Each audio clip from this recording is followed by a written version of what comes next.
Nous sommes le vendredi 8 juillet 2022, il est 19h. Bonsoir madame, monsieur, bienvenue dans ce journal. Voici pour vous les titres. Le groupe technique décentralisation, déconcentration et aménagement du territoire a tenu ce jeudi sa première session. Les travaux ont permis aux acteurs de se creuser, d'évaluer les acquis et de réfléchir sur une mise en œuvre efficace de la réforme structurelle en cours dans le secteur. Les experts du domaine énergétique de la sous-région se sont retrouvés du 25 juin au 1er juillet 2022 pour des échanges sur l'enjeu d'une interconnexion entre les réseaux de la zone CEDEAO. C'est une initiative du Regulare FR. Et puis, les petits-enfants sont très sensibles en cette période de fraîcheur. Pour prendre soin d'eux, les parents ont plusieurs techniques, mais quels sont les bons gestes pour protéger nos enfants? Élément de réponse dans cette édition.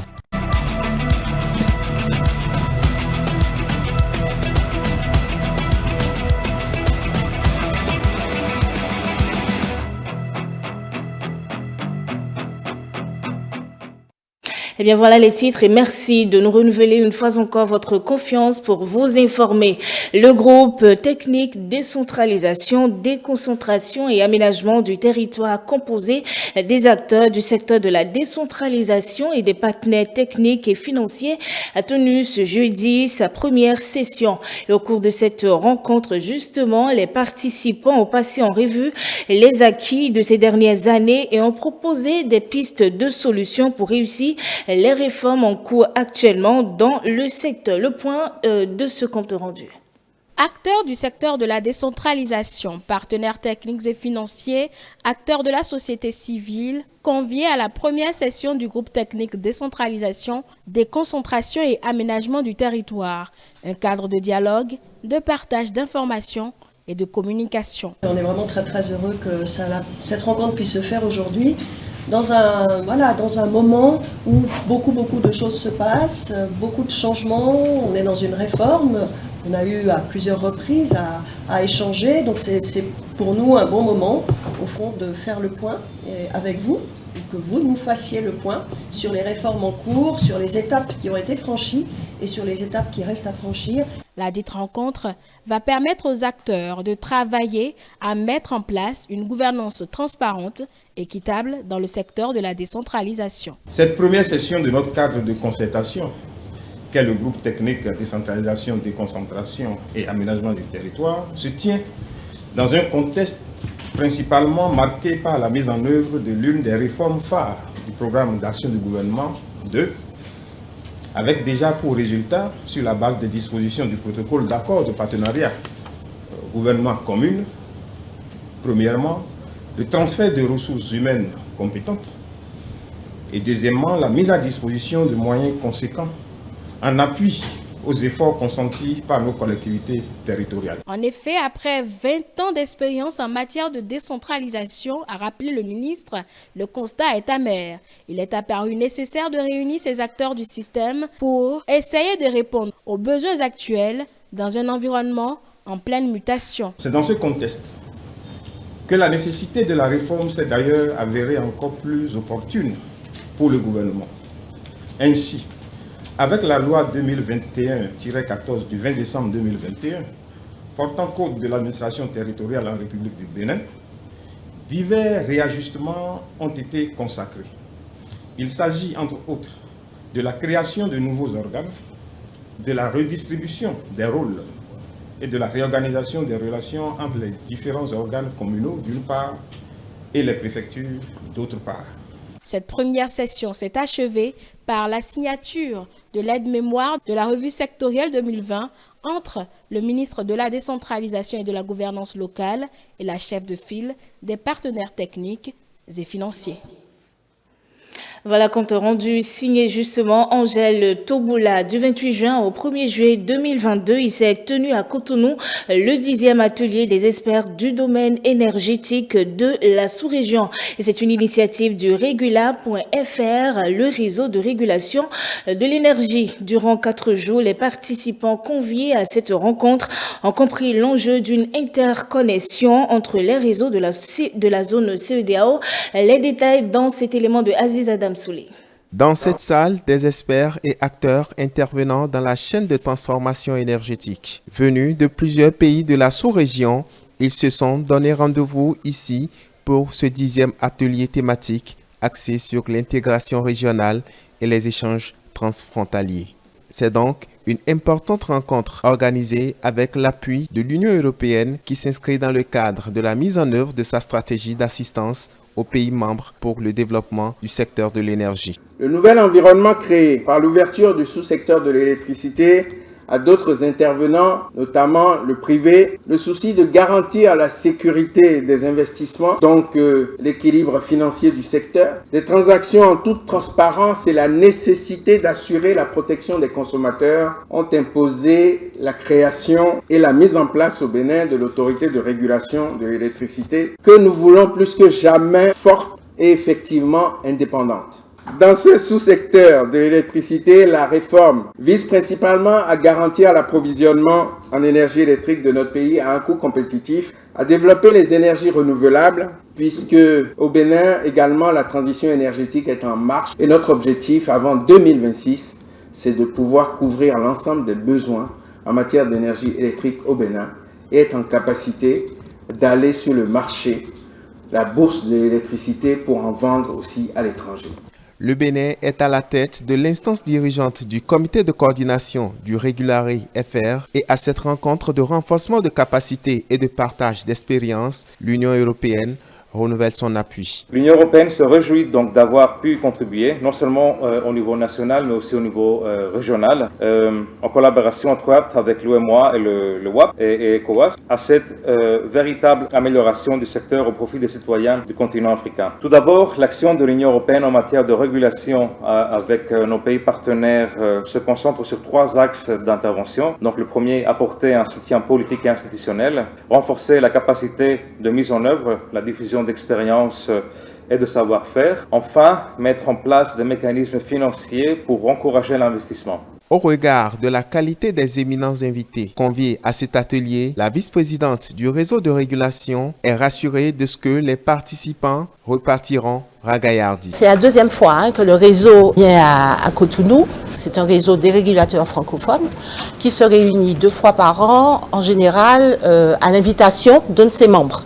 Le réseau Régulae, c'est un réseau de partage et d'échange d'expérience. C'est un réseau qui vise à enrichir de manière, je dirais, mutuelle les membres, qu'ils soient du Nord ou du Sud.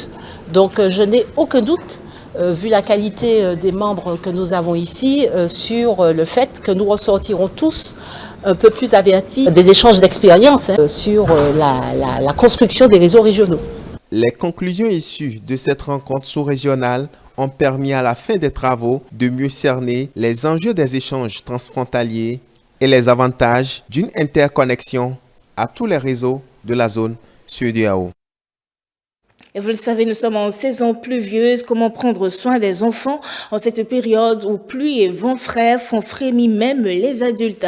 Pour prendre soin de ces êtres vulnérables, les parents trouvent toujours des moyens. Mais quels sont les gestes recommandés? Mathilde Sabi a tendu son micro à un professionnel.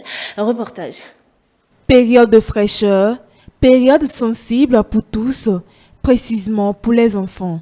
En Afrique et au Bénin en particulier, protéger les enfants contre la fraîcheur demeure un véritable casse-tête pour les nourrices. Plusieurs méthodes, quoique standards, existent selon les nourrices pour protéger les nourrissons contre la fraîcheur. Le temps de fraîcheur, quand tu te lèves le matin, si tu as ton petit bébé, tu la mets au dos. Donc la chaleur de dos là, ça va lui donner la santé d'abord. En plus, tu vas lui faire son sous-vêtement, le verre et chapeau, les pieds fermés, les mains aussi fermées. Ça protège l'enfant aussi. Le matin, je le lave, je l'habille proprement, depuis le verre, des chaussettes, le chapeau, le mettre au dos d'abord. Le matin, s'il y a trop de fraîcheur là, tu vas le laisser d'abord, c'est pas le moment de lui laver. Si tu veux sortir, tu vois que tu es pressé, tu vas le laver avec de l'eau chaude et lui masser bien, faire tirer ses mains, pieds, tout. Et il serait en forme. Docteur Bienvenu Anatole Akoyi met un accent particulier sur la protection des enfants en période de fraîcheur et pour cause. Ça agit sur les enfants parce que leur surface cutanée est beaucoup plus petite que chez les adultes.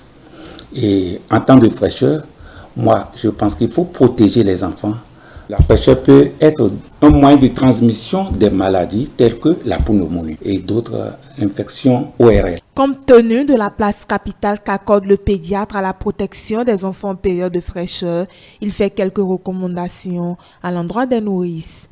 Au jeune moment, quand vous avez un nouveau-né, d'abord, bien sûr, il faut mieux protéger ce nouveau-né.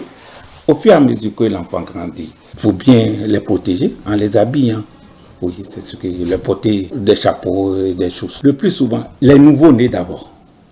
Les nouveaux-nés. Donc, il faut les nouveaux-nés. Parmi les nouveaux-nés, il faut voir aussi les enfants prématurés. Et il faut protéger ces enfants. Tous les enfants, au moins jusqu'à de 0 à 5 ans. Et essayer de protéger ces enfants. Parce que là, sinon, votre enfant serait régulièrement malade. Il y a tout. Et comme je l'ai dit tout tantôt, les infections de la sphère ORL. En temps de fraîcheur, la meilleure façon, c'est de donner le bain à l'enfant avec de l'eau tiède. Il faut signaler que le paludisme est une maladie assez fréquente en période de pluie et de fraîcheur. Le pédiatre recommande donc d'éviter d'exposer les enfants aux piqûres de moustiques en dormant toujours sous moustiquaires imprégnés. À Cotonou, comme dans les autres grandes villes du pays, les motos à 3 roues, communément appelées Kloboto, sont de plus en plus présents. Un transport en commun qui s'impose et qui est même préféré aux émigrants ordinaires. Et c'est la sécurité que ces motos offrent aux clients qui les intéresse certainement. En tout cas, suivez ce reportage de Mathieu Boko, Modeste de Sotobo et Paul Estersa aussi.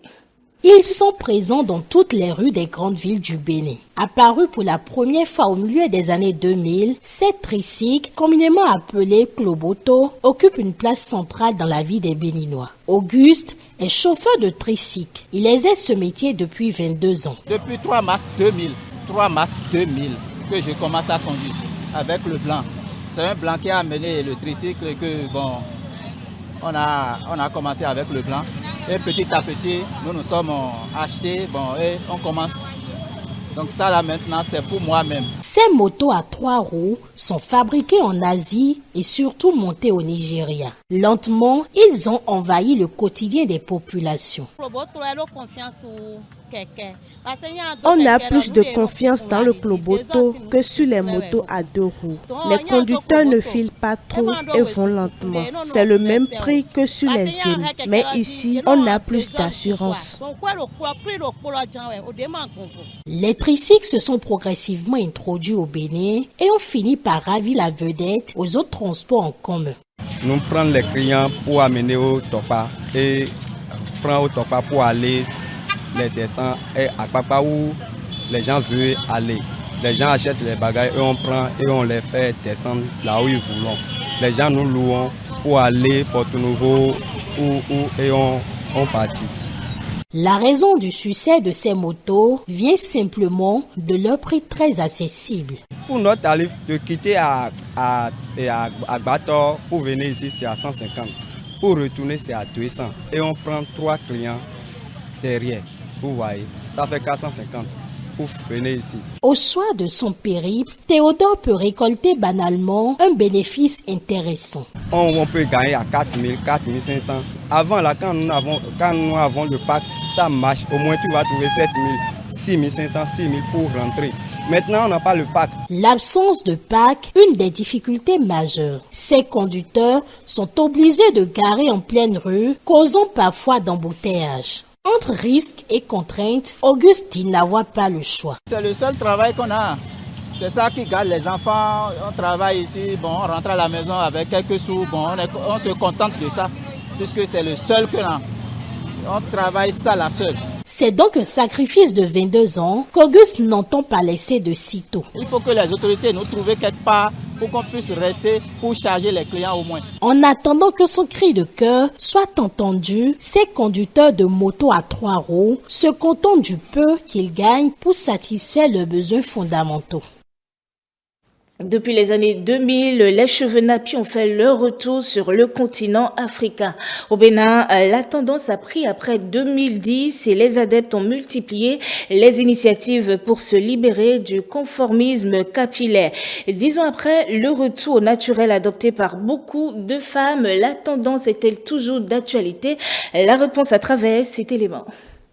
Le nappy hair est un retour assumé aux cheveux naturels qu'on assimile dans les langues courantes à la coupure afro. Ce retour au naturel en 2019 a été la tendance adoptée par la majorité des Africains. Quelques années plus tard, où en sommes-nous avec le naturel? Cette tendance est toujours d'actualité parce qu'il continue d'avoir des gens qui sont en train de quitter les cheveux défrisés pour le naturel.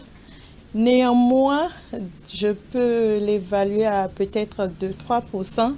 Parmi les anciennes converties, il y a d'autres qui sont en train de faire marche arrière. Pour Roméo Sossou, promoteur d'un salon professionnel de cheveux naturels, plusieurs salons de coiffure ont inhibé le marché à travers la qualité et le prix du service rendu. Mais aussi, l'industrie internationale constitue un frein. L'affluence est toujours pareille, mais le seul tic, c'est qu'il y a eu plusieurs salons qui sont venus sur le marché et beaucoup de personnes ne connaissent pas réellement la valeur de leurs cheveux, ne savent pas qu'il y a des possibilités de nappy. Il y a les possibilités de cheveux naturels, il y a les possibilités de tresses naturelles. Donc avec aussi la Chine qui copie les cheveux naturels, on a des mèches qui ressemblent aux cheveux naturels. Ce que nous on conseille, c'est qu'on ne peut pas avoir le produit brut. Laisser encore l'Occident jouer encore avec nos cheveux. Nombreuses sont les femmes qui s'affirment naturellement belles ou parce que c'est un choix de vie qui confirme leur africanité. Chez moi, nous sommes druides et crépus. Donc il y a les cheveux crépus, il y a les dreadlocks, qui est aussi un style purement naturel. Et le type de clientèle que nous avons, je dirais, c'est les adeptes du naturel. Des femmes qui veulent accentuer leur beauté naturelle, faire un retour capillaire. Entre-temps, les cheveux ont été détruits par des produits ou une tresse, ça arrive. Et elle veut maintenant retrouver la beauté naturelle, le capital capillaire naturel que Dieu les a donné. C'est ces gens de dames qui sont avec nous. Ce n'est pas les dames qui aiment les coiffures trop touffues, trop mouse. Non, pas du tout. C'est des dames qui veulent aussi sortir sans artifice. Des femmes de teint noir, connues ou inconnues, ont arrêté le défrisage et optent pour une coiffure naturelle.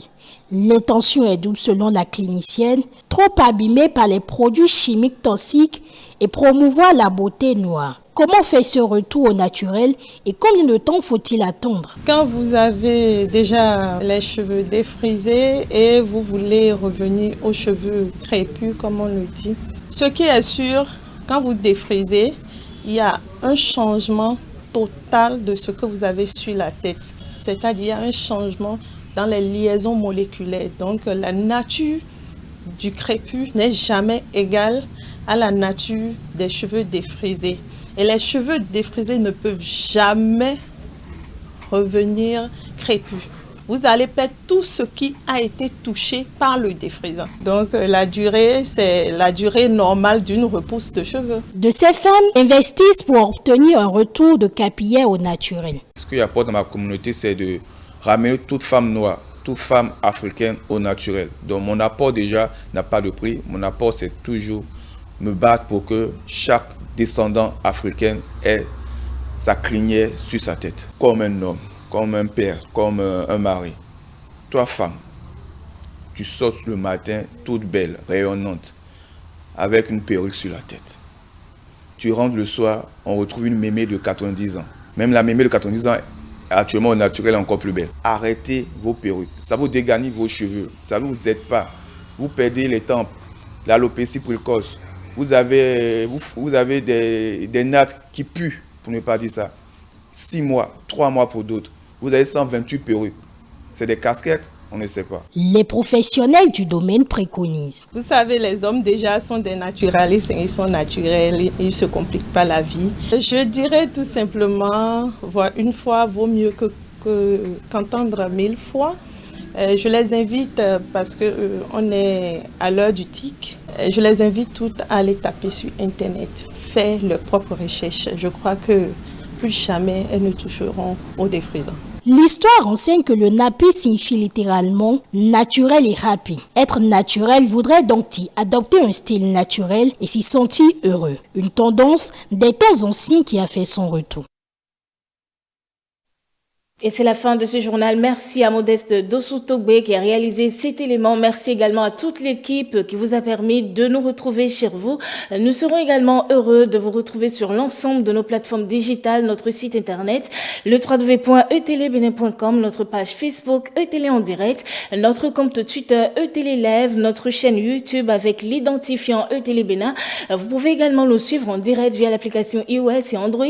eTélé Bénin, tout simplement. eTélé avec vous pour vos bonnes suites de programmes en notre compagnie.